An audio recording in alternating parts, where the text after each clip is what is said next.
A cardboard box found in the woods. Inside, the body of a young boy. No identity, no missing report, no family ever came forward. Millions saw his face, no one knew his name. Decades later, the mystery still hurts. On a cold February afternoon in 1957, along a quiet stretch of rural road in Fox Chase, Philadelphia, the wind moved through the bare winter trees and the ground was covered in patches of frozen leaves and damp soil. The area was lonely and forgotten, a place where people abandoned broken furniture, old appliances, scraps of wood and objects they no longer wanted. For most people passing by, it was nothing more than an ugly dumping ground on the edge of the woods, a place meant to be ignored. But on that day, one small detail hiding in the brush would become one of the most haunting discoveries in American history. A cardboard box lay resting in the undergrowth, worn, creased, and weathered by moisture. It looked like it had once held a bassinet, something meant for a newborn, something meant for life and comfort. But now it sat abandoned and silent. The first man who saw it hesitated, curiosity wrestling with unease. He opened the top of the box only briefly, and what he saw inside shocked him so deeply that he closed it again and walked away, unwilling to involve himself, unwilling to admit what he had seen. Days later, the box was discovered again. This time, the police were called. When officers arrived, they stepped carefully across the muddy ground, pushing aside branches and debris, approaching the box with the uneasy awareness that whatever waited inside was not trash, not discarded belongings, but something far more tragic. Inside was the small, fragile body of a young boy, estimated to be between 3 and 7 years old, his body thin, his ribs faintly visible, signs of malnourishment written across his skin. He was wrapped in a thin blanket, placed with care, yet abandoned without dignity. His hair had been cut recently, unevenly, almost brutally short, patches and tufts remaining, some strands stuck to his skin as if the haircut had been given after death or immediately before it.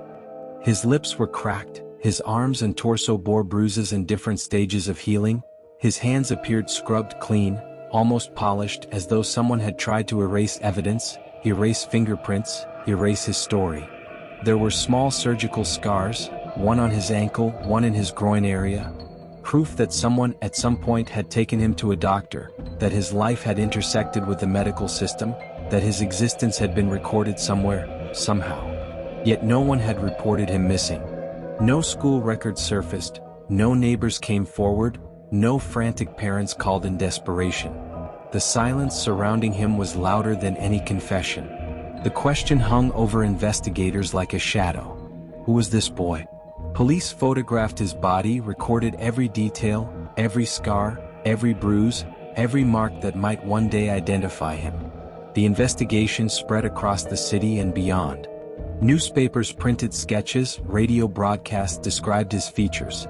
Posters were sent to morgues, hospitals, orphanages, churches, and social workers. His face traveled farther than his short life ever had. But no name came back. He was a child without identity, without history, without a documented past. The more investigators searched, the more painful the realization became. Someone had hidden him from the world so effectively that even in death, he remained invisible. The box was traced to a store that once sold bassinets. Detectives tracked every shipment, interviewed customers, searched receipts and inventory logs, yet no useful trail emerged.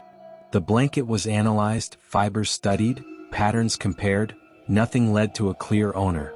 Investigators combed through the surrounding woods, crawling through the underbrush, searching for clothing, personal belongings, any object that might connect him to a home. But the woods were silent.